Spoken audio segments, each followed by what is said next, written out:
Supercell has launched now many games. Two of them are like Life, Heyday and Classic Clans, and they are both really big hits.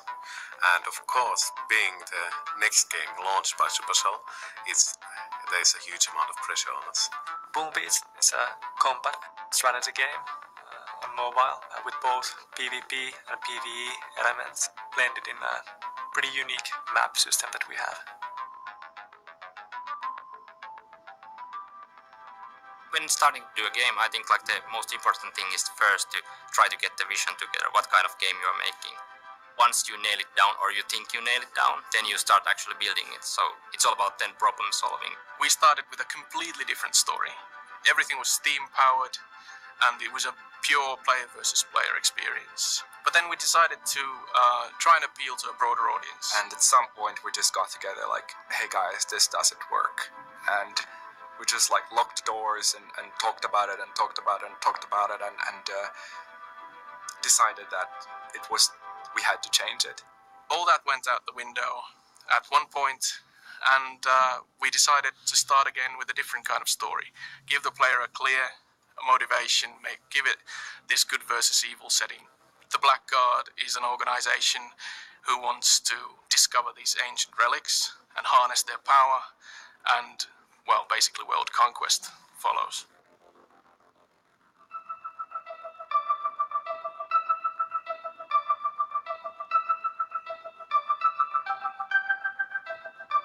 The game is about conflict. The game is about saving something, and of course then it's really important that the world is something you truly want to save. That's why we try to make it as alive as possible.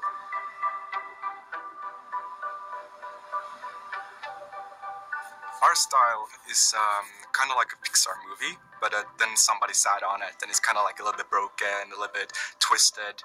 You know, we didn't want to go too clean. We want everything to have a little bit of a kind of broken edge and feeling more organic. We looked for references into World War I and World War II, guns and turrets and cannons. It was really challenging to put them kind of like into this cartoony style. It's very much, take an old 3D render, drawn top, Google for reference images, and then kind of like bounce it back and forth until something ends up in the game, and then you notice it's all horribly wrong, and then you start again.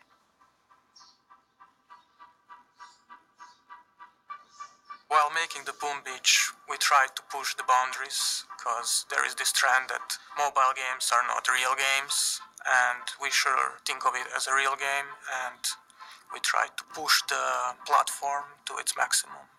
It's been always problematic to make a multiplayer game with a map. So we tried to crack that and do it a bit differently. It's kind of a combination of this abstract matchmaking and static map where you can really explore the world. I was most excited about make the combat unique and interesting, at the same time very approachable and easy to understand in the start. In order to make the user interface good, you have to make sure that it works also on the small screen. It should be that it's so fluid that you don't have to think about it. It should be something that you can take and play for a short burst, and it should still be meaningful. There's a very, very little hierarchy, and it's pretty much a creative chaos how we work. Smart people from different fields of expertise and different cultures and different backgrounds, and them coming together and usually arguing about the stuff that they think that will be the best for the game. We are all really honest about each other. Like if we think something works or doesn't work, we try to say it aloud, and we are quite good taking that kind of critique. Best feedback is to look at videos that players produce. You see it in a very different light, the game. If you're not stressed about the choices you're making, then you're not really doing a good job. You should be a little bit on the edge of your seat. Once it goes live, I'm sure that we have plenty of surprises waiting for us, and I also expect them to be able to break the game in ways that we haven't even imagined yet. I think these new type of free-to-play games, they are never ready, so they are ongoing projects, and you always try to improve them as much as you can.